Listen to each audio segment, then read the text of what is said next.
Good evening, members, and welcome to this very special session with us at the Ladies Study Group in Kolkata. Today, we have an eclectic group of young people, young women and young men who have chosen not to follow the conventional path for their career choices. Instead, they have all followed their hearts, chased their dreams, and carved out their unique career paths. And the bonus is that they have achieved so much success and acclaim both in India and globally too. And so, without wasting any more time, I would like to invite to our screens our Trailblazers 2021. Each one of them is a super achiever with a unique story. So, let's get ready to get inspired.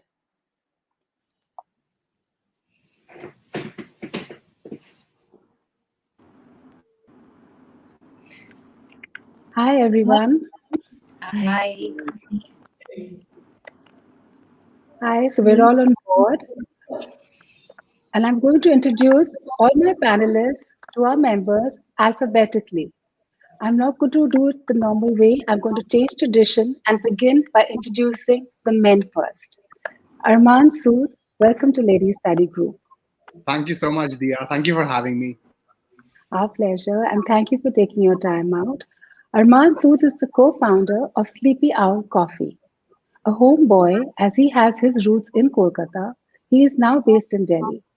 Sleepy Owl Coffee has made us all reimagine our coffee experience, and today they have a fierce customer base and an amazing brand of loyalists.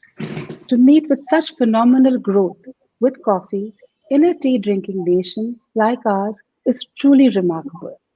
I would now like to introduce Raghav Chandra. Hi, Raghav. Welcome to Ladies Study Group. Hey, Diya. Pleasure being here. Thank you for your time today. Raghav is the co founder of Urban Company and he is based in Delhi. He has transformed the urban lifestyle services arena with his startup, which he set up in 2014. And today it is India's largest home service provider and is amongst the fastest growing success stories. Raghav, you've not only changed India, you've changed the way we Indians think. And now we all know we can book something online and we will have super efficient and well trained people who are going to come on time and help us out. And congratulations to both Arman and Raghav. Both these young men are on the Forbes 30 under 30 listing.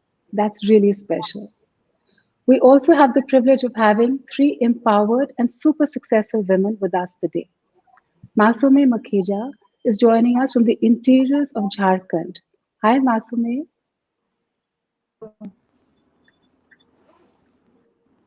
Hello. Hi, hi. I just Hi, can you hear me? Yes, you're very clear, looking lovely, and I know you're busy shooting your upcoming movie. And I want to add that Masume is a critically acclaimed actress and is on a fascinating journey, which includes several movies, television, and an ongoing Disney Hotstar show with 6.4 million views and counting.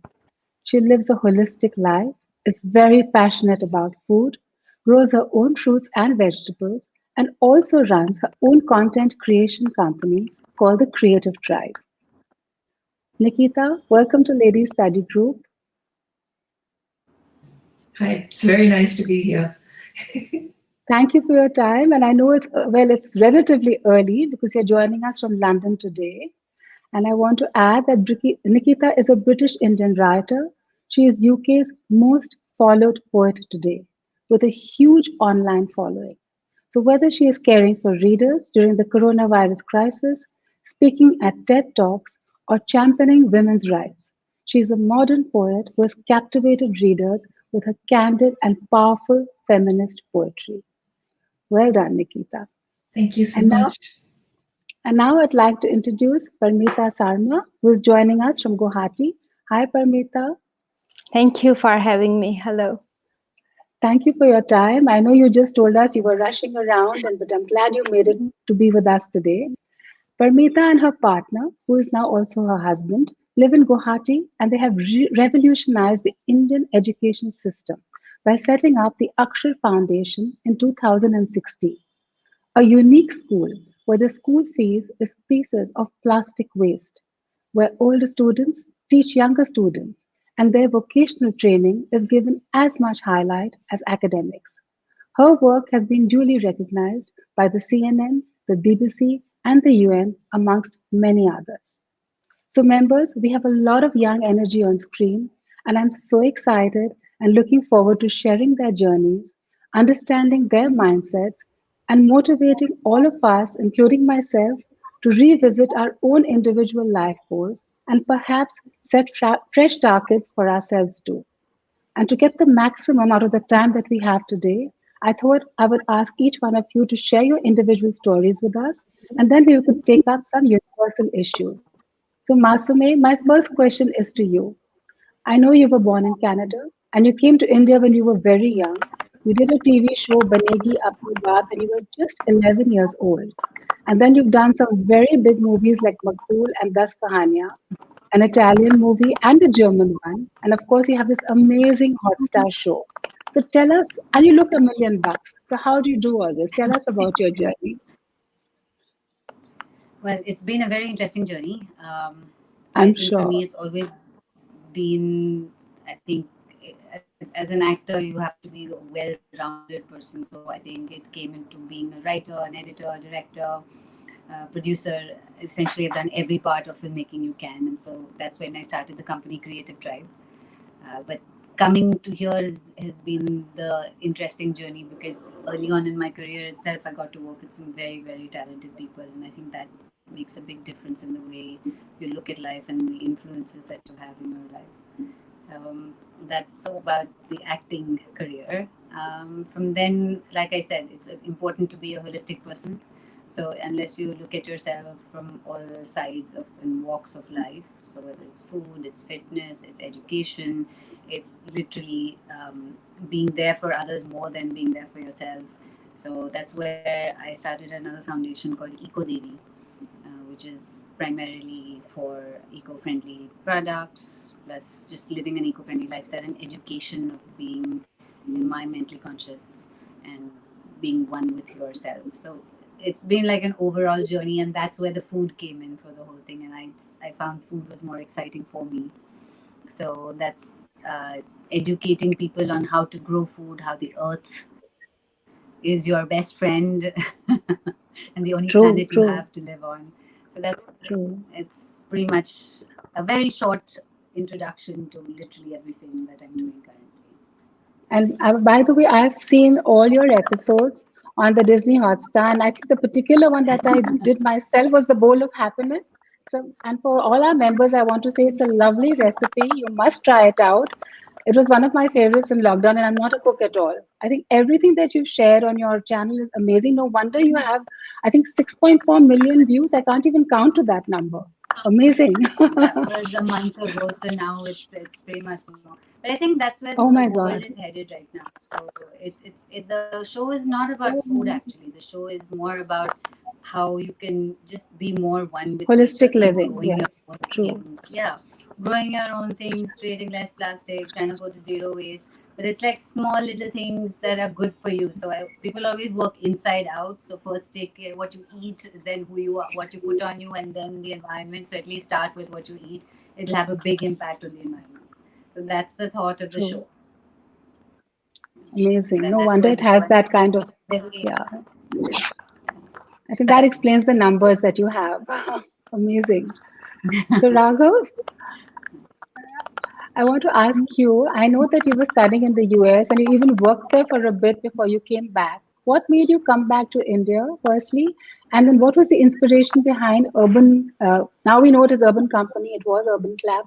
So, what is the inspiration behind that? Yeah. Um, no, it's been 6 years since we started Urban Company. And I remember I moved back to India when I was 23, so I was very young. Well, at that point, I would not have said I was young, but I was barely out of college.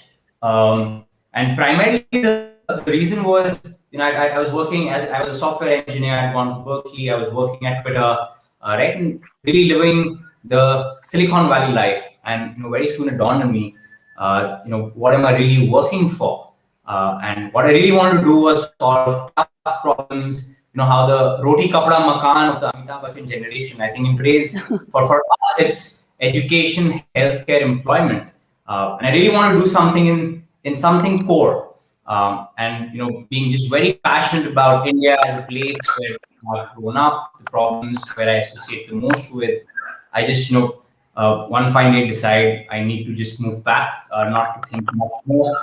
It took me about 6 months to convince my parents so that they were okay with this decision. And yeah, I come back, start my first company, which was to do with, it was almost like an Uber for auto rickshaws kind of a model. I call that as my crash course into MBA. A lot of learnings and failures firsthand. And then all company happened. And I think the essence behind it was, can we approach and solve a problem which is mass scale? And that problem is something which we as consumers care a lot about. And I think just running a household, it's not even an India problem, but running a household is a pain. And we remember it is.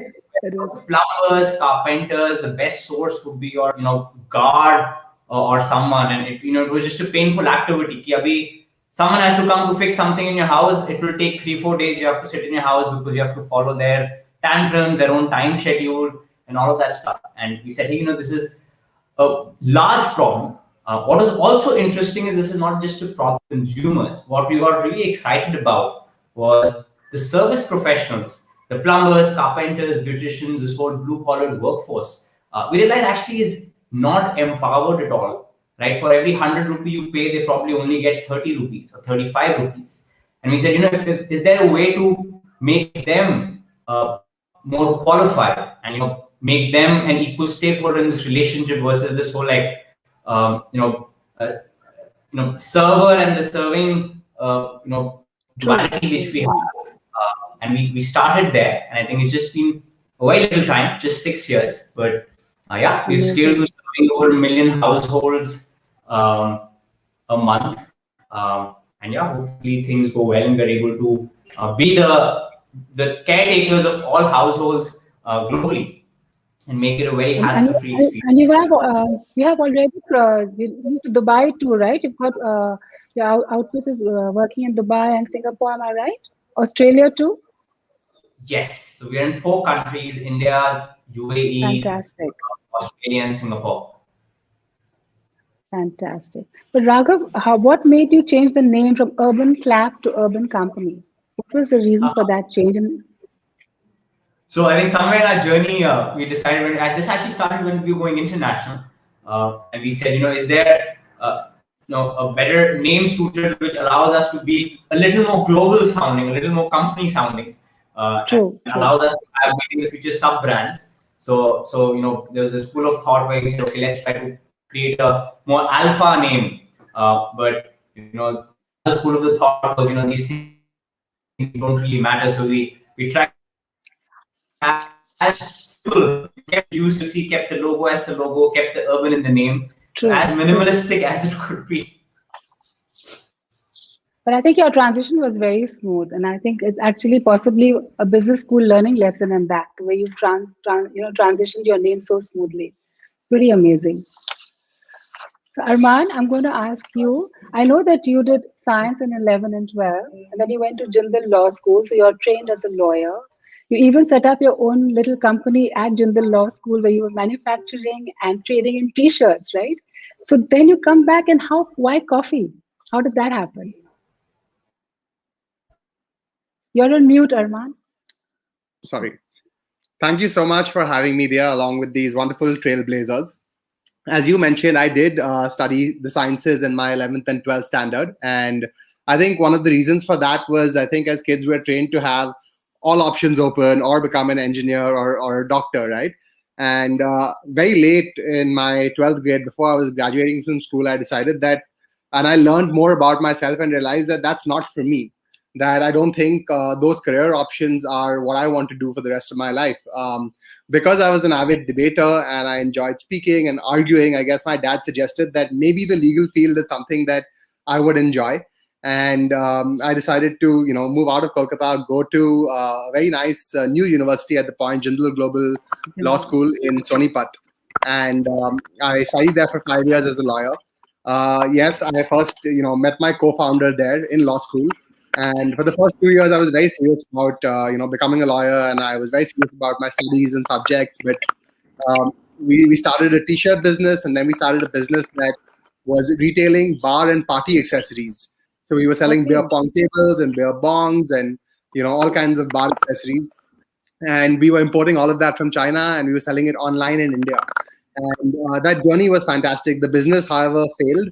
But it taught us so much about how a business is run and what goes into creating a startup, that by the time law school was over, we both told our parents that, we've learned from this business experience, we've learned that we are not interested in becoming lawyers and doing that as a career, but we want to transition into entrepreneurship. And, when we finished law school, both my co-founder and I, we worked at startups instead of taking up law jobs. And I'm very grateful that our parents were very encouraging. Our parents were very, very encouraging. And, they told us that, we had their support, which made it easier for us to transition from what we studied to, something else. And, we were working our jobs, and my co-founder one day called me and said that, listen, I think we're at that age where, where we can take risk, where we haven't yet gotten into the sort of cushy salary job lifestyle, right? And that we're young and we don't have families that depend on us, and that maybe this is a good time to start. How coffee happened was because we narrowed down our interest. Like, at the end of the day, any business that you do, any startup that you have, at some level, you have to be passionate about the problem you're solving, passionate about, the work you will be doing, while you're running this business. And for us, that industry was food and beverage. Very, very passionate about food, very passionate about, alcobev, beverage in general, and what the food industry holds for us. And we felt that is something that, we could come up with an idea in this arena. And, the more we thought, the more we realized, we identified that there is a gap in the coffee market in the country, because India is dominated by tea, but in the coffee space, it's instant coffee that everybody drinks. And most of India's best quality coffee is all exported out.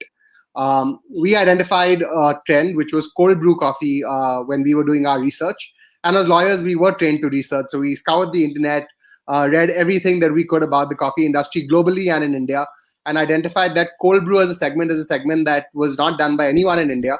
And, jumped headfirst into this space and have been caffeinating all of India for the last 4.5 years. And amazingly so, amazing. And why? How did you choose the name Sleepy Owl? Is it a bit of an oxymoron?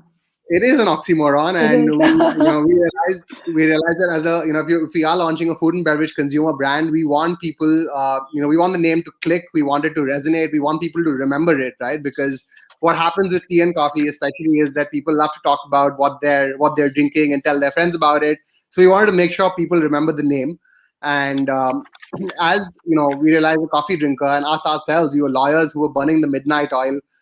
We would be awake all night, and the audience that we were targeting was also people who were working long hours and awake at night. So you have coffee when you're sleepy, or you stay awake at night, and owls are nocturnal animals. So the name came up, and when we first came up with the name and we told our immediate family and friends, they loved it, and they also asked the same question. Lovely name. And we just stuck with it, and I think it's a good thing, because people still it piques a certain amount of curiosity in one's mind. Absolutely. And I think that's enough for people to then remember who you are, at least. And correct. The hope is that one day you'll come across it somewhere else and you'll be like, yes, I remember. So yeah, that's how the name happened. Very, very interesting. So Nikita, coming to you, I know today we all know you as this best-selling poet and an Instagram sensation. And I think your words and your tone are so direct and powerful. The strength and honesty of your voice has inspired, I think, over 500,000 followers on Instagram. And I think there are so many celebrities today who share your work, including Alanis Morissette, right? But I believe your first manuscript was actually rejected by 137 publishers. So tell us, how was this journey? So I've always loved writing. I think I started writing when I was really young, and it was something which was as necessary to me as breathing. Like the first thing I get up and do when I get up in the morning is I write 3 pages, and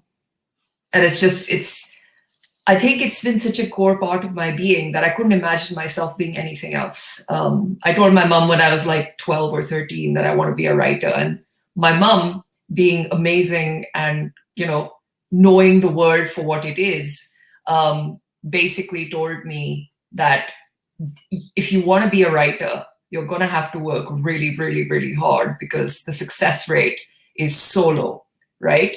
And because I got that insight really early as a child, and my mom she never hid any truths from me. She always told me what the world was really like, as did my father. I think it taught me very early on that the world isn't fair, right? And what we need to work for is to make it a fairer place. And that insight did a lot for me growing up. So I knew that the burdens I would have to carry and the things that I would have to fight would be maybe bigger than someone else, but that's fine, because at the end of the day, we all have our own individual journeys that lead us to the dreams that we have, right? Masumi said something really great, and I really felt that. And she said that you have to people tend to work on themselves from the inside out, and I thought that was really powerful, because that is basically what I did. I had to work from the inside out. So when I started sending out the work and it would get rejected, I'd be really disappointed. And I started sending out my work when I was 20, right? And the thing with writing is, when you're really young, your life experience is quite limited. So, and you haven't really percolated and processed the things that you need to, you need to know maybe the insights that you need. So every rejection that I got, instead of seeing it as initially I took it really personally, right? Because of course you do. You put your life into something, and then someone's telling you, oh, that's not good enough. But instead of seeing it as rejected, there's this really great writer who basically said, instead of seeing your work as rejected, see it as returned for further work. And that really taught me something really, it was amazing, because the minute you start seeing something without that negative framework, you immediately start thinking of it as, oh, this has been returned because it needs more work. Absolutely. And that kind of gave me the fuel to keep going. Armaan spoke a lot about, being passionate about what you do. I didn't see anything else than being a writer. And that passion that Armaan spoke about so beautifully it's such an important part of doing the thing that you love, right? So I didn't give up, and the rejections kept piling up. And I began to realize, when I began to speak to other writers, that rejection in my field was such a big part of what we did. You'd hear stories about Jack London's White Fang being rejected 600 times before someone published it. And now it's one of the greatest classics, right? And that kind of kept me going and kept driving me. And that's what made me start my social media.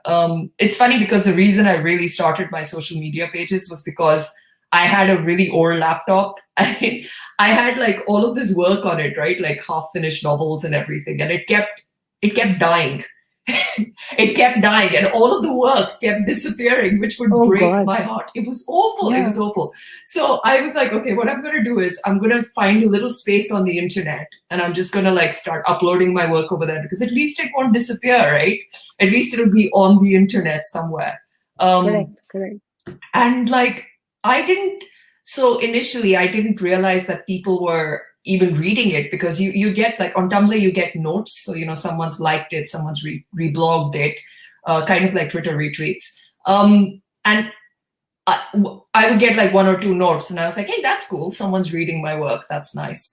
And then one day I logged on, and there was a poem called Almost, which I had written, and it had gone viral. And I think it was because one of the band members of Fallout Boy had actually shared it, and then a whole bunch of other people had picked up on it, and it had like 100,000 shares, and then it kept growing. Yeah, it grew to like 1 million or something. It was crazy. And Nikita, if I can interrupt at this point, I want to add to what you're saying. And I know that the Khloe Kardashian, of the famous Kardashian sisters who we all know about, actually used one of your poems and took credit for it. And there was a lot of internet storming on that. So tell us about that too, since you are talking about the internet now. Oh God, the Kardashians. Oh no. Okay, so I'll preface this by saying I think out of all of them, Khloe is someone who does learn from her mistakes, because she shared my work later on and she's made sure that it's credited. So I want to preface it by saying that, because I think it's really important, like when someone changes, you should honor that. I think like what basically happened was, and it's a lesson in when you have a large platform, because at the time I had a really small platform, not a lot of people knew. And this was the same poem that went viral. She basically took it, and without the credit or anything, she just shared it on her page. And then of course, all of the American gossip magazines picked it up, and when Khloe Kardashian wrote this poem about like her boyfriend or her husband who's like cheated on her, and like it turned into this big like soap opera thing. And I was just like, well, she didn't write this poem. I wrote this poem. And then we wrote to her. We basically like a few of my friends and like, you know, some of the people who were reading my work were basically like, Khloe, you know, maybe you should give credit. Like you have a large platform, take some responsibility. She never responded. A few years later, she shared my work again, and you know, she's made sure she credits it. But it was an experience that really taught me something. It was just of course, yes. As an artist, your work can just be taken and just like, there you go. And Margaret Atwood said something really interesting. She basically said that when you create a piece of work and you give it to the world, your ownership of the work is limited to what you did in private. After that, you've given it to the world, and what they do with it is their interpretation of it. You can't control that. So yeah, that taught me a lot. That's a really interesting story. So Parmita, can you unmute yourself? Yes, I just said. Yeah. Hi. So we want to know a little more about you. I know that children of all ages have to pay their school fees in the form of plastic instead of actual money. So your school has created a real paradigm shift. It's such an innovative concept, this new way of thinking that you've started, which has globally been acknowledged everywhere and so well appreciated. How did it happen? And this is all in Guwahati for our viewers who are not aware of where Parmita School is at the moment. So do tell us about this journey. Yes, sir. Well, we started in 2016, and our idea was to provide quality education to the poor children. But once we started working, we realized that there were a lot of kids who were skipping school to go outside to work as child laborers. So we realized that this is one issue that we have to address immediately so that we can keep the kids in school. And then we were trying to figure out how do we keep the kids in school. So at first we thought that maybe we can give them some money at school, like just to have their tiffin or something, because we had no funding when we started. And then we realized that this will lead them to be dependent on us. So we did not want to continue like that. So then we came up with an idea that if we get the older students to teach younger students, then we can pay the older students a little amount of money and make sure that the younger student receives one-on-one attention.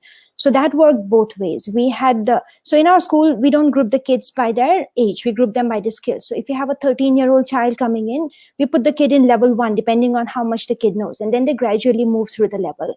And they quickly internalize that the more they learn, the more they will earn. So if they quickly move from level 1 to level 2, and then they can start helping babies do tracing, they can earn more money. So that really incentivized child laborers to come to school, because they enjoyed school, they liked the schoolwork, and they were getting some amount of money so that they could stay in school. So this is how we started. And what happens in middle class families is that you have parents who care about your education. They check your homework, they see what you are doing, they're updated on your schoolwork. And that really motivates children to do that. But what about poor families? Their parents have no education, they don't care, they would rather put them to work. So how do we provide a kind of environment where we could provide the same quality education to poor children and at a cheap cost, because we can't afford to spend like private schools where we put in a lot of money.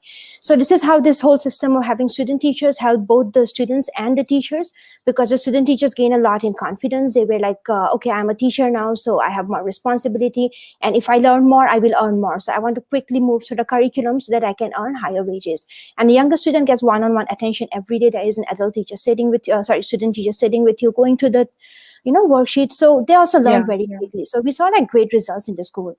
The next challenge was that how can we pay more to the students? Because since we started having more kids, we had kids coming like 15-year-old, 16-year-old, and we couldn't just pay them a nominal amount. So then we decided to introduce vocational training, because we realized that we have a lot of kids who are not very academically inclined, but they're very skilled with their hands. True. So why should we just limit education to just academics? We should also include vocational training.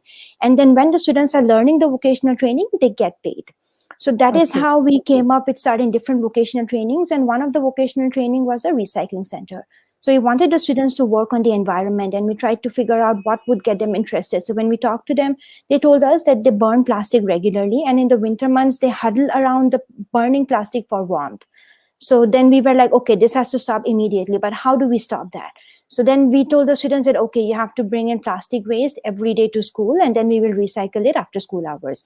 The child laborers were working outside. We would engage them in the school after school hours by making eco bricks with that. But the issue with that was that parents were not ready to segregate the plastic. Now that is a lot of trouble. It's not easy. You have to like make sure that the plastic is clean, and they already have so many issues in their lives, honestly, it's like just an additional burden that we are putting on them, but we needed them to do that. So then we started telling the parents that this is a free school. So if you want your child to study here for free, you either pay us in plastic bags or you start paying money. And of course, they chose the plastic option. So since then, we have had no issues, and we have had the students bringing in plastic regularly. That also keeps child laborers in school, because after school hours, kids work on this, they earn money, they learn skills. And we are slowly building the whole recycling center into like a proper recycling center where we can remold the plastic and make different items out of it. So the vocational training is kind of very essential. And now the government has also realized that. That's wonderful. Because of NEP, we can now actually do that in government schools. And now we are going to start working in 5 government schools in Guwahati, replicating our model, including vocational training. And in 3 years, we hope to reach 100 schools in Guwahati. Fantastic. You definitely will. And you also have a very active animal shelter program in your school? Yes. So we are trying to educate the kids holistically. We are not just looking at one part. So we have a lot of stray animals. I mean, all of you who live in India, you know how bad the condition is, and any animal lover is just heartbreaking every day. So we thought that we have to teach children, because we have seen a lot of abuse that goes on the streets is done by children, because children are mistreated at their home, at their schools, and who do they take it out on? That goes on to the animals. So, so all the issues that we have in the society, we cannot just look at one aspect and then look to solve that. We have to look at it holistically. And animal shelter is one of those vocational training. We train the kids from a young age to take care of the puppies. We bring in stray puppies at our school, and students take care of it. If there is any issues, if they have like any injury, the students treat them. And then the students who are interested in nursing, for example, or who say they want to be a doctor, we put those kids into taking care of the animals so that they learn basic first aid from trained veterinarians, basic things. It's not much, but they still develop the compassion. And we have some school dogs. Absolutely. So our students are slowly getting used to the idea that, okay, the animals are not bad. Maybe we can be friends with them. Yeah. And we are hoping to get that in every school in Guwahati, so that we, at least we can solve this problem to some extent. We are also partnering with another NGO, which will help us with the sterilization of the animals. And we want to develop into a community where the community takes care of animals, because our community is known by how we treat our animals. Now, we're also hoping that with the recycling center that we have, we are going to make dog houses with plastic sheets, recycled plastic sheets. So that is our project in this year. So let's see how it goes, but we are hoping that we can do that. Fantastic. So I'm going to ask you all a question now. When you have something really good, like a really good recipe, there's a special ingredient, like a really secret ingredient used by the chef, which is what makes it so special. So I want to ask all of you, individually, I want to hear, what is your USP that you think has brought you to where you are today? What is that USP that you have? So let me start with Masumi. What is that one quality you feel that has brought you to, which we can learn from? First of all, I want to apologize. My network here is That's so fine. bad That's that it just fine. keeps I know dropping. it's fine. It's fine. You know, we are all used to it in this in 2021 and the situation that we live in with the internet. So it's fine. Don't worry about that at all. I'm like 7 hours away from Ranchi, in the hinterlands of the hinterlands. So the only I reason this works know. is because I have a little dongle. Dongle. Correct. I know. I know. So yes, what would be this? I think honesty. Oh, we've lost her. Okay.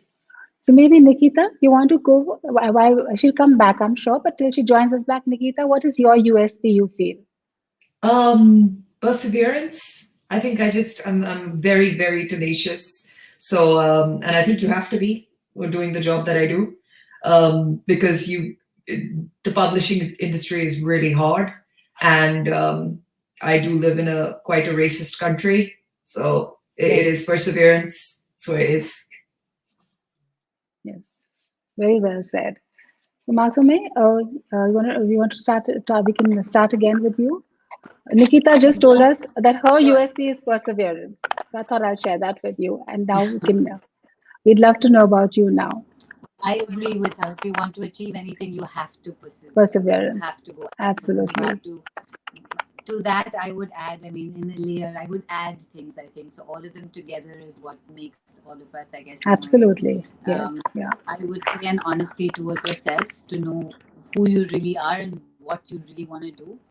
So because I think universally with all the stuff that any one of us, after hearing all that I've heard, is it's just self-belief that has made something that who we are, or what we are doing, or what we want to do even now and in the future. So for me, honesty to myself is what I would call my special ingredient. Very true. Very true. Raghav, would you like to go next? Sure, I think I'd be the oddball out and say there's nothing spectacular as a USP. I do think though there's something which has helped me be focused on what I do, and I think that's been just an obsession to create value. That's it. And, There you go. That's the answer. It's in fact one of our company culture value pillars as well, where we focus a lot on figuring out the core problem and trying to actually add value. And the reason why it really helps is, any entrepreneurial journey is a long journey, and there's plenty of ups and downs, and you really have to find a grounding force in what keeps you kind of just focused in one direction. And everyone has a different target in mind. For me, it's always been this pure play obsession and passion to create value for consumers, partners. Yeah. Armaan, would you like to go next? You're on mute. Yeah, sure. Thank you, Diya. So I don't think I'm going to answer this in terms of my entrepreneurial journey or my company or my startup, etc. But I think a value or one USP that has kept me going is, I guess, compassion and empathy. I think towards the people who work with us, the people who we cater to, our customers, everyone else in life, whoever you come across. I think something that I try to keep up is my empathy and my compassion towards everyone around me. Sometimes, maybe too much. I can be too compassionate or too empathetic towards everyone, and that could backfire as well. But I think it's better more than less. Absolutely. So well said, Armaan. Parmita, what would you say is that one point? You're on mute, Parmita. I'm so sorry. I have to That's agree fine. with Armaan. Like, I feel exactly the same way. Like, there was nothing else for me to do, honestly. Like, since I was young, like, the second you set up out of your house, it's just misery, honestly. You see the stray animals, you see the children. Like, it's like, how are we doing nothing about it? And how do people go about their lives without that affecting them? We are taught from a young age that, ignore the surrounding, because it doesn't matter. You are happy, your family is doing okay. It's not your problem to help a person on the street. So that was something that I could never accept since I was young, because it didn't feel right. Like, it didn't feel right to just ignore the people on the streets or animals. So So honestly, there was nothing else for me to do. Like that was one thing that I was really passionate about, and I really felt it. So that's why like education seemed like the best way to go forward, especially educating the poor people. Very true. Very well said. So, I think whenever we have sessions like this, the key is the takeaway for the people who are watching us. And so I'm going to ask you another question, which is similar. I personally am a life coach in my personal space, and I never use the word failure because I always believe that you have to look at every instance in life that it doesn't go your way as a feedback. So, I look at life as Google Maps and you're heading to a destination and you get a roadblock, you just realign your passage and you keep at it. And you look at the learnings and change what you want to do. So, I want to ask each one of you, can you share one example where you have reached a roadblock on your journey and what you've learned and how you reinvented it to move ahead? I'm not using the word failure, it's just about a feedback which made you change your path or improve your path. So, Nikita, would you like to start on this? I don't know why I always get like freaked out when you call on me. I get so enthralled. Like there's such amazing people in this event, and like I keep forgetting I'm not an audience member. I'm actually part of it. So, first of all, I just want to say, Parmita, I think the work you're doing is so important and so amazing. It's something which I learned when I was quite young. About unresolved trauma and how deeply it affects our journeys in life, right? Unresolved trauma, when you carry it with you, and it's this pain that you're carrying with you, and it's not through any fault of your own. You haven't come to the point where you can actually change the way that you are processing it, or you have just gotten to that point where you have processed it. But that will create roadblocks for you, right? Somewhere along my journey, I learned that letting go was giving up, and giving up was weakness. And that kind of put me in positions where I would have a lot of toxic friendships or toxic relationships, which I wouldn't let go of, even if they were bad for me. And that caused a lot of roadblocks in my life. I would end up putting myself second. I would end up getting ill because I invest so much into my relationships, and it would affect the work. So until I processed that unresolved trauma, those roadblocks kept coming up, and they will keep coming up as I go through various processing things. But of course, yes. Yeah, so multiple instances where those roadblocks have happened, and multiple times I've realized that it's not about the other person, or it's about me and the thing which I haven't processed yet. Yeah. That's a great learning, honestly, Nikita. Raghav, what about you? Would you like to share this experience of yours? I think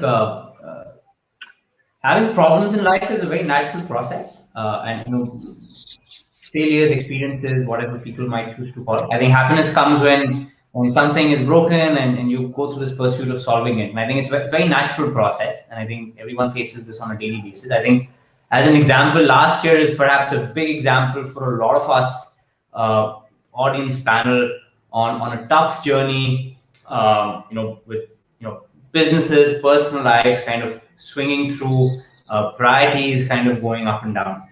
For us, we kind of, as a business, we kind of hit rock bottom. Personally, we went from home, working in offices, to completely working at home, and some very structural things had to change.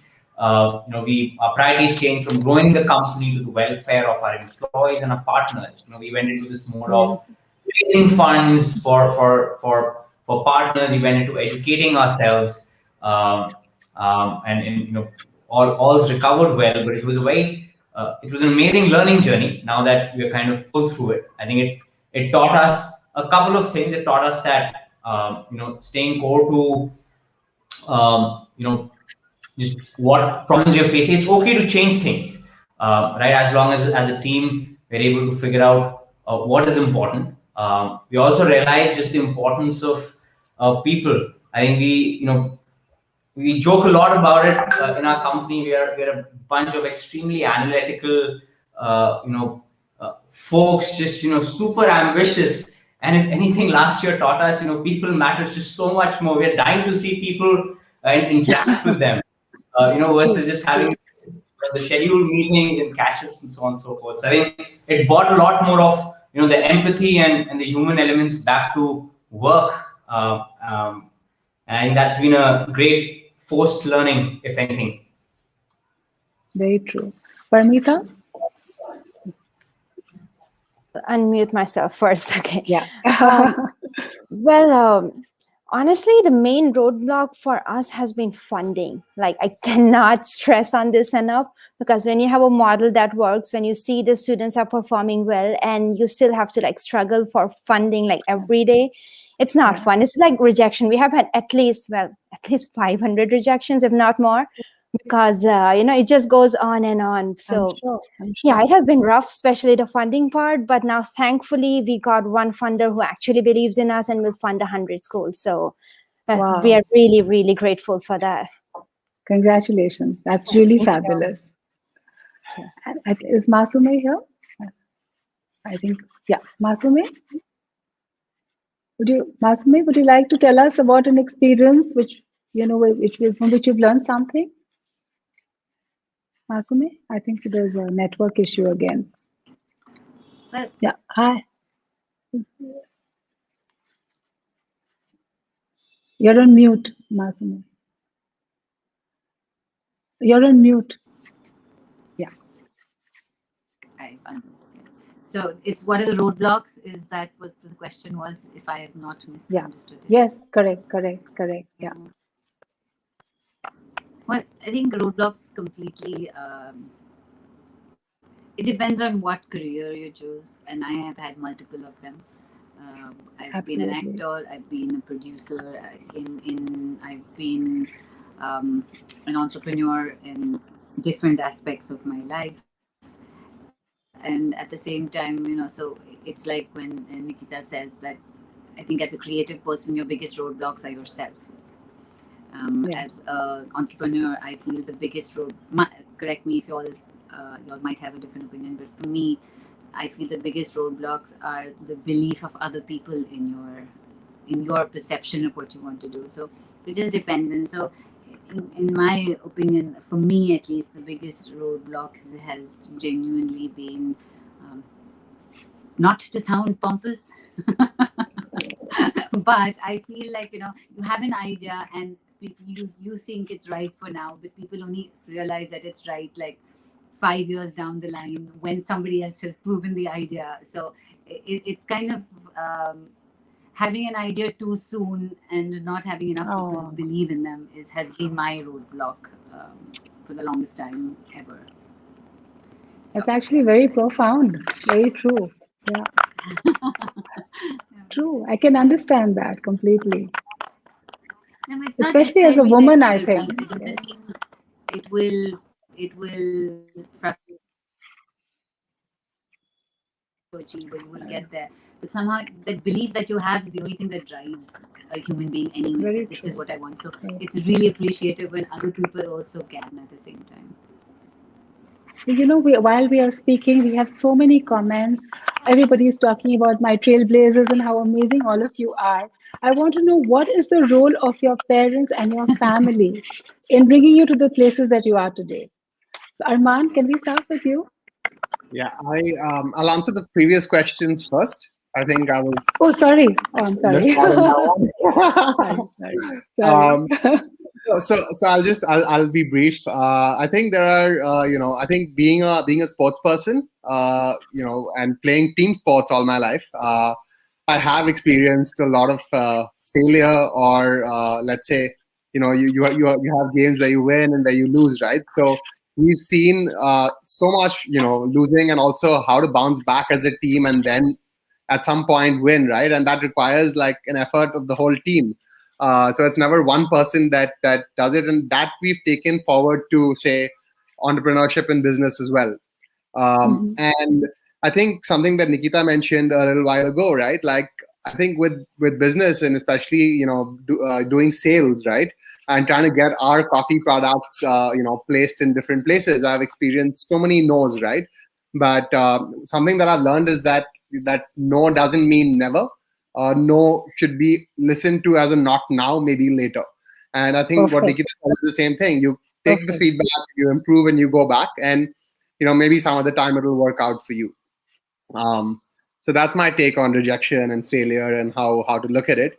And I think all of us are here today because we have failed at some point and somewhere, and we will continue to fail. I don't think Absolutely. you can ever fail enough. I think there's a lot of failure in store for us as you move forward as well. But let's see how we overcome those obstacles when they come our way. Happy to go first on the next question. So yeah, I think my parents have played the most phenomenal role in allowing me to be where I am today. I think it would be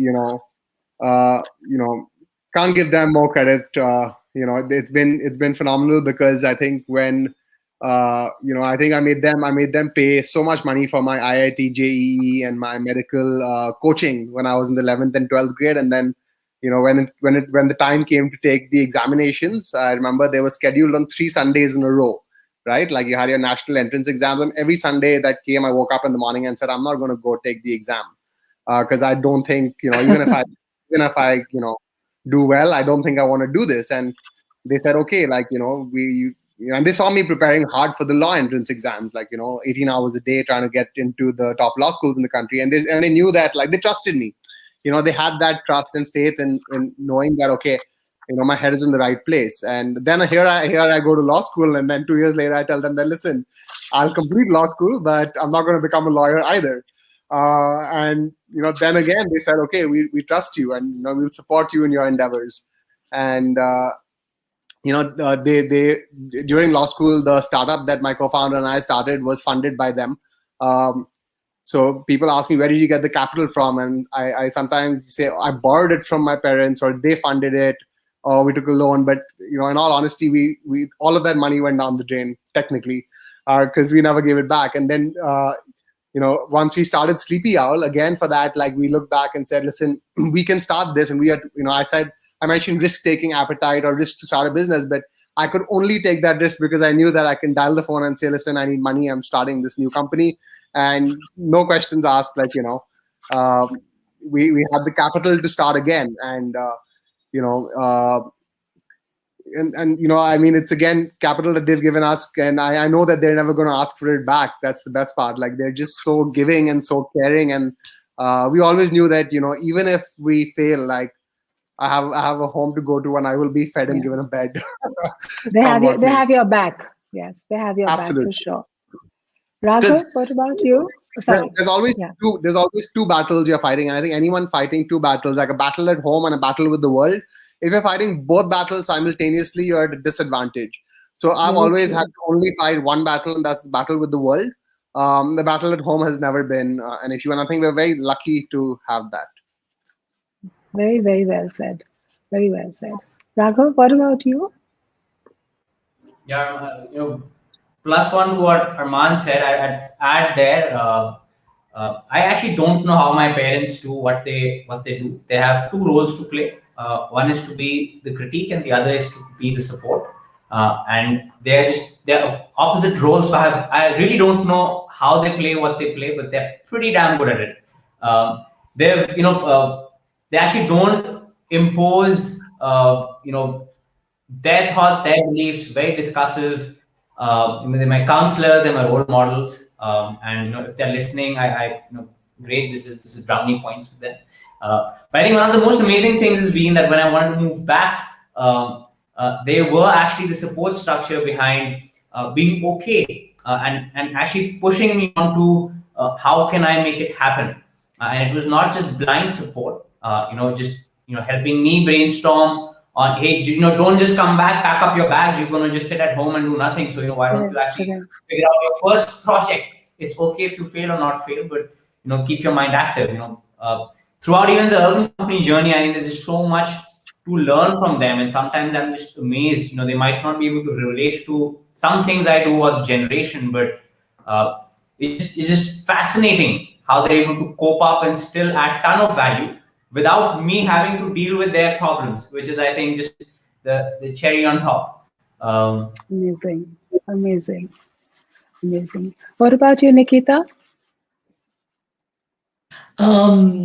I really love all the answers everyone else is giving. I love Beautiful what answers. Armaan said about like failure because he did team sports. He learned about winning and losing so well, and where Raghav said like I love that my parents play critic as well as like cheerleader, which I think is probably the hardest part about being a parent, right? You want to be able to criticize your kid when they do something wrong, but like at the same time you want to be able to like say no, you can do it. Yeah, you're take over the world, do it, kind of thing. I think I would have to agree. That's what my parents have done really well. My mom especially. The running joke, like for me, I always tell my friends about this, is that my mom is like an ideas woman. Like she will give me some of my best ideas just by going, so what is the worst that can come out of this situation? Like I remember I was about to walk into this meeting and I was pitching like a TV show, right? And I was terrified. I was really scared. I was like, I don't, it's the first time I'm doing this. I don't know what's going to happen. And I called my mom and I was just like, Mom, I'm really scared. And she's like, okay, sit down and picture the worst thing that could possibly happen. The worst thing that could possibly happen is they'll say no. And I was like, and she's like, and then what will happen? You'll come out and you'll just go and you'll post something on Instagram or you'll do something else and you keep carrying on working. It's not the worst thing in the world, right? And that conversation that my mom has with me all the time, it is a lifeline for me. Especially living so far away from her, it's a lifeline for me, for her to constantly say, it doesn't matter. Like, go ahead, go for the meeting. If they say no, it's fine. You still have people who love you and I will always support you. And that conversation, I swear, like the amount of meetings I've succeeded in because I've had that conversation, I don't think I could do without it. So. Oh, amazing. What about you, Parmita? I've been lucky to have a very supportive mother. Like she was involved in the social work field in her days. My father died when I was 10 years old in a bomb blast. Like Assam was a very different situation back then. He was a minister. But she did that really well. Thank you. So she joined politics. Like she has shown me by leading every time, like the compassion that I have is mostly because of her, because I have seen her, how she behaves in any situation or how she's kind to people. And from a young age, I have seen that in her. She doesn't like tell me what to do. She shows me by doing it. So I think that makes a big difference. And that's what we are also trying to teach our students. We don't tell them things. We just do it. Like even caring for animals, we don't tell them, hey, you guys have to go and care for animals. No, we just care for them. And then like, children, like, they copy adults. Like that's how it is. So I have been very fortunate to, yes, exactly. So I've been very fortunate to have that at home. And my husband is very, very supportive. Like we work together in this field. And like Nikita said, that's what he says. Like, what's the worst thing that can happen? They'll say no, they'll reject it. So, if you just like wrap your head around that, it's going to be okay. So I've definitely been I'm very grateful for the family support I have had for sure. Amazing. Masumi, what about you? Well, I think one of the things Parmita said earlier about compassion and how can you look at things around and not feel something. That's the first thing my mother taught me, I would say, or say that you have to notice. Empathy is a word that not many people know and realize and feel. So it's I think those are the things that you imbibe. You learn a lot from the way your parents are and the way they behave. My mom's a literature student. My dad's like into science, and he's actually done a lot of inventions for the Canadian government and stuff like that. So I've had the two polarities of experience. Oh, okay. So I think we can. Should we move on to the next question then? I think. And if she joins us, we'll continue. Actually hearing about all of you speak about your parents has made me so emotional too. I'm a parent, and I can imagine how proud all your parents must be listening to all of you today. And it's so nice that you give them that respect. But one thing that parents do is keep telling their children about doing the masters and a MBA and a post-graduation degree. How important do you feel that is actually? It is a question today that comes up a lot. Sorry, Masumi. Actually, let's do continue first. Please go ahead. Please go ahead. No, we wanted to hear you, and then we got cut off. Do tell us what you were saying. It's so inspiring to hear that. Yeah, do go ahead. Thank you. Well, no, let's just put it this way in a nutshell that I've grown up in a family which has got polarities of, but the main thing between both of them was ideas, and so that's the kind of person I became because of just how they were. One was literature, so you had to read. It was that you couldn't watch television, you couldn't do anything. You just had to read, had to get knowledge from somewhere or the other. And the other one was like, oh, here's science. Let me invent things for you. I can imagine. Yeah, That's how yeah. you go when you're children. Correct. It was Yeah. like storytelling kind of space and words. It was very inspiring. And so actually what Parmita is doing, I think, is giving kids that opportunity that we've had, and I find that's just so remarkable and so inspiring, honestly. Yeah. So anyways, just before this breaks up again, I'm really sorry, but I am going to have to leave because they're calling me for my show. Oh, for your shot. Okay. Yes, you're in the middle of your And shooting, Masumi. Okay. Thank you so much for being with us, and we are going to carry on. I'm so sorry. And thank you for doing this. It's very special. Thank you so much. I would Thank love you. to. Thank Okay, so coming back to my question that all parents tend to tell their children about doing a master's or a post-graduation, you guys are also super successful trailblazers. So what do you feel? Is it important? Have any of you done it for a start? No? And look at how fantastic your career graphs have been. Raghav, what do you feel? Such a classic question.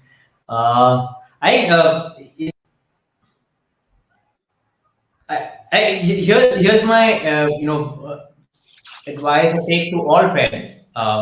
It's important to realize that the times change very quickly.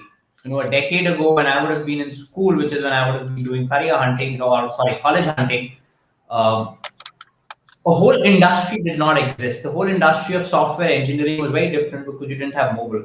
And right now it happens to be one of the biggest industries, right? And this is the nature of the changing times, right? And it's okay to have different behaviors and different paths from younger students today, right? So I think a lot of the 20, 30-year-old what is right to do might not work right now. Having said that, people, MBA is an important part. MBA schools have also changed and evolved. I think the only single advice to students, parents is know why you want to do an MBA. If you're someone who's super passionate and you kind of have an idea of what you want to do, later in life, and if you're and you have a bunch of other alternates against MBA, then try to really figure out why you want to do an MBA, what it will add value in. If not, those 2 years could be used to do just so many other things. I didn't do an MBA. There's just a ton of people in our leadership who've not done MBAs, who just learned on the job, and they're all super successful. So it's definitely not the short way. It's not a bad thing. It's a great thing. But I think you highly leverage it and you enjoy it much more if you kind of knew why you're doing it versus just doing it because parents are saying or parents' friends are saying or your uncle did it and so on and so forth.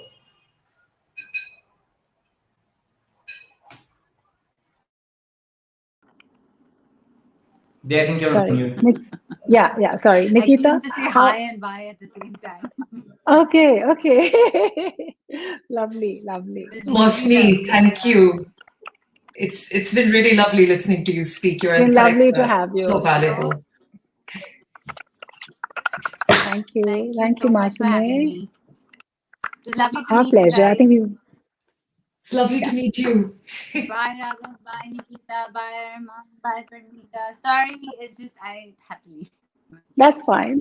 We understand. Bye, Diya. Thank you so much for having me on your show. And we're waiting for your movie. Tell us when it comes out. We're all going to watch it together. All the best, Masumi. So, Nikita, this one that we're shooting is called Bhagwan Bharose, and it should come out sometime next year. Okay, lovely. We're all waiting. We have lots more people now waiting to watch it. All the best. Hopefully. Cross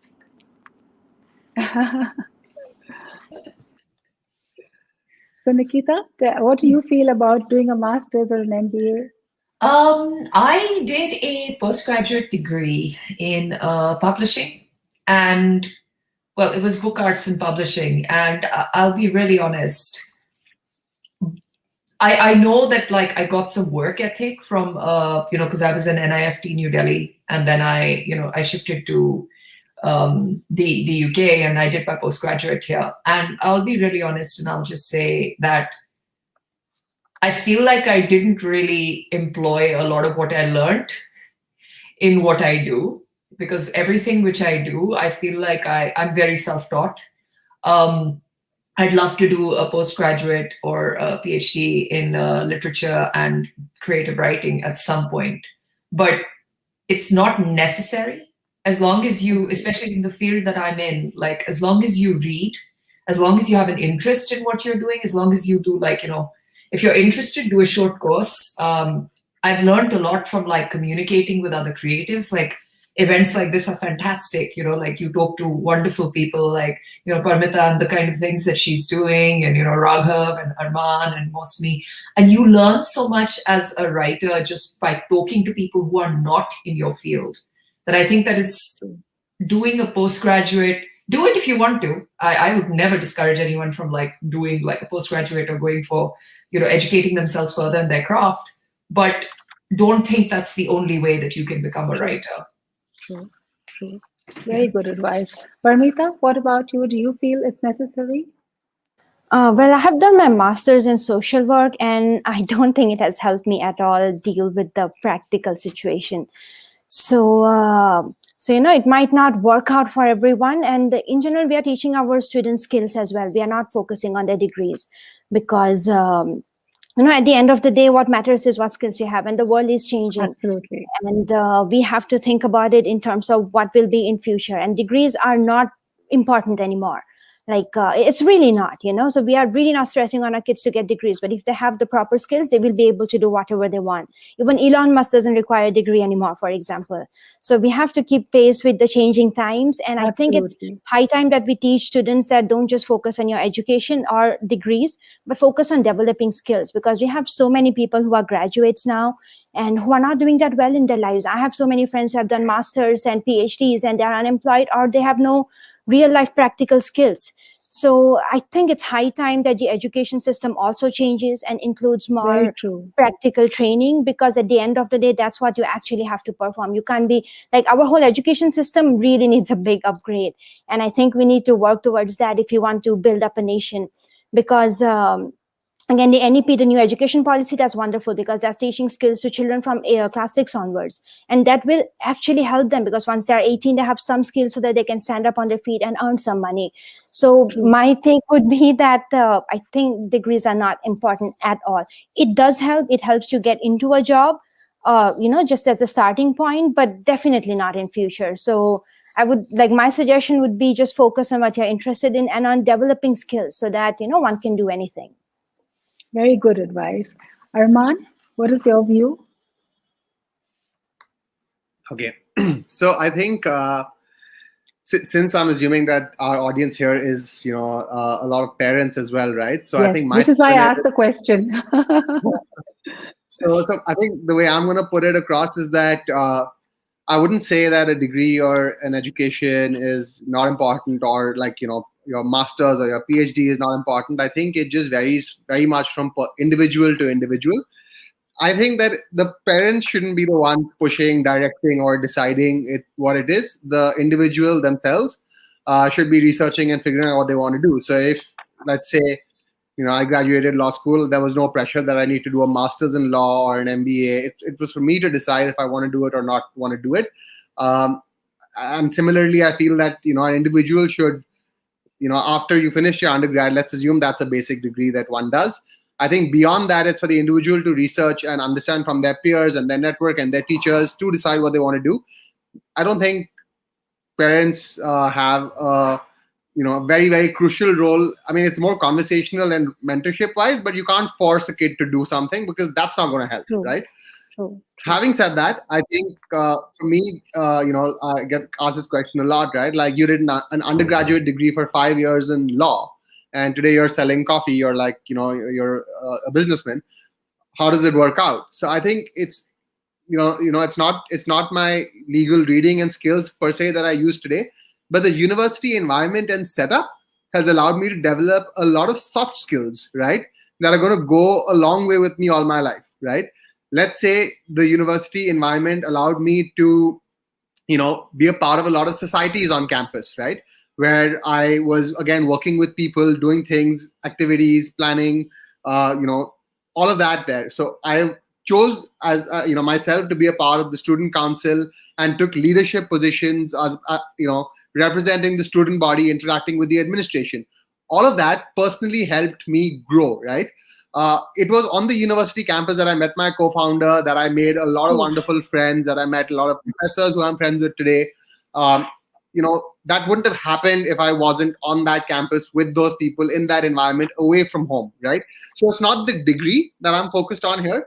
It is the overall experience of time and life spent in that setup, right? Which I think is useful or was helpful for me, right? At 18, if I'd, I don't know, I think life would have been different without that experience.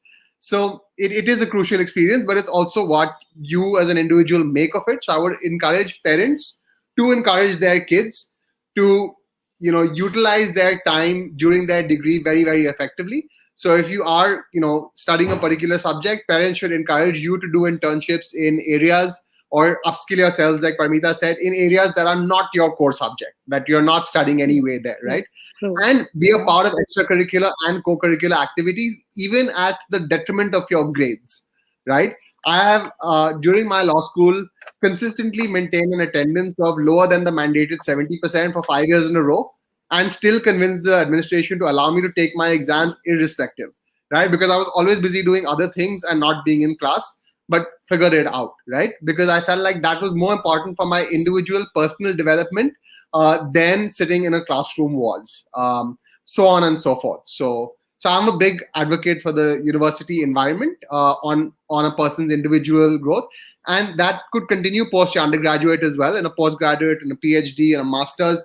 You get to really, really open your eyes to the world if you're studying in different countries and places, and to you meet an eclectic bunch of people from all over the world who influence you. So again, it's not the degree, but it's the network that you create and people that you meet that is immense value.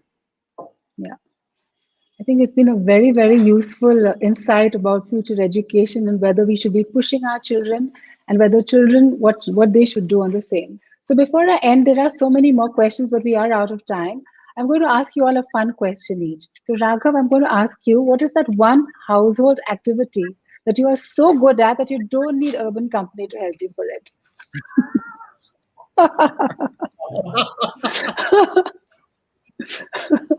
Because Urban Company does everything for us in India, Nikita, just to put it in perspective.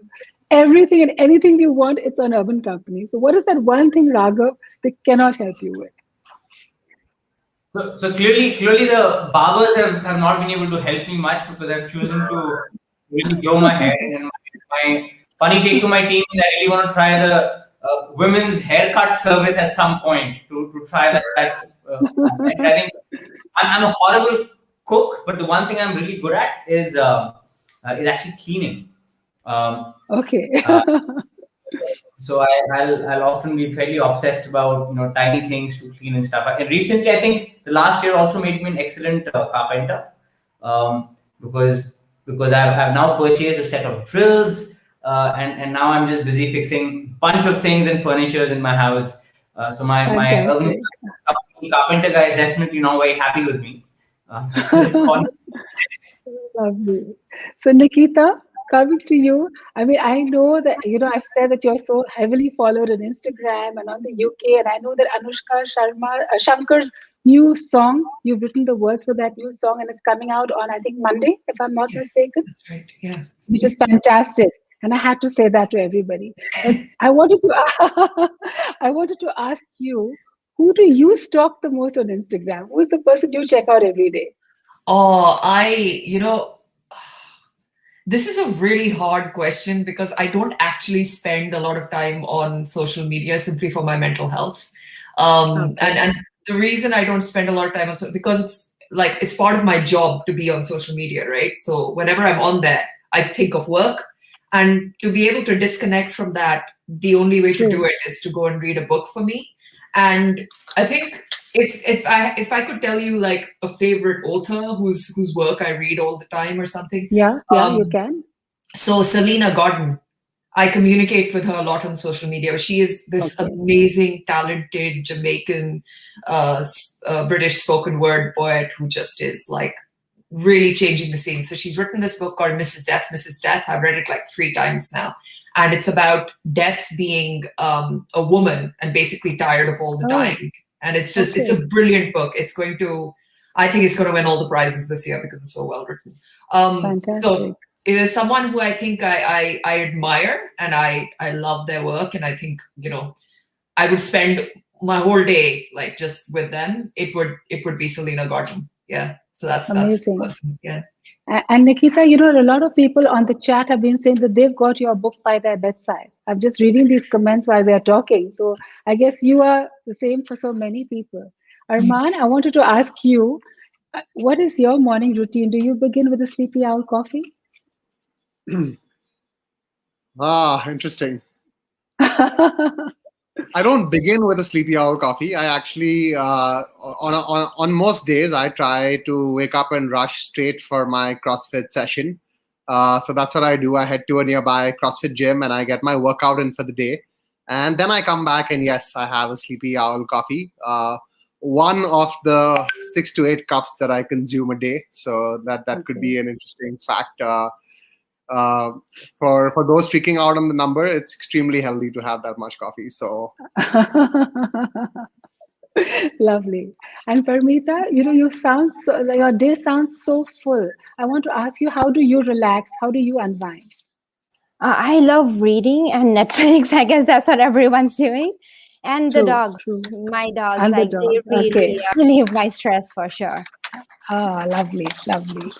So thank you all so much. It's been just amazing. I know we can just go on and on, but we have run out of time. And I know all of you have different things that you're rushing to after this. So I'm going to ask my Vice President to join us on screen. Sumita Di. Yeah. Congratulations on your success, great ideas, and timely execution. Startup organizations, I believe, is one of the greatest forms to make the world a better place. Thanks to each one of you for your worthy contribution. Thank you for sharing your inspiring stories and giving your time. Thanks to our members, online viewers, and the media for support. Now, over to Diya. Thank you all once again. And to all our members of the Ladies Study Group in Kolkata, I'm sure you've enjoyed these unique stories of success. And I hope that our conversations today will encourage you to think out of the box, both for yourself and for those around you. Let's together nurture and encourage new thoughts, new ideas, new concepts, because the world truly is our oyster. Stay safe, stay focused, become trailblazers, and become change makers. And we look forward to seeing you soon at our next webinar. Thank you so much.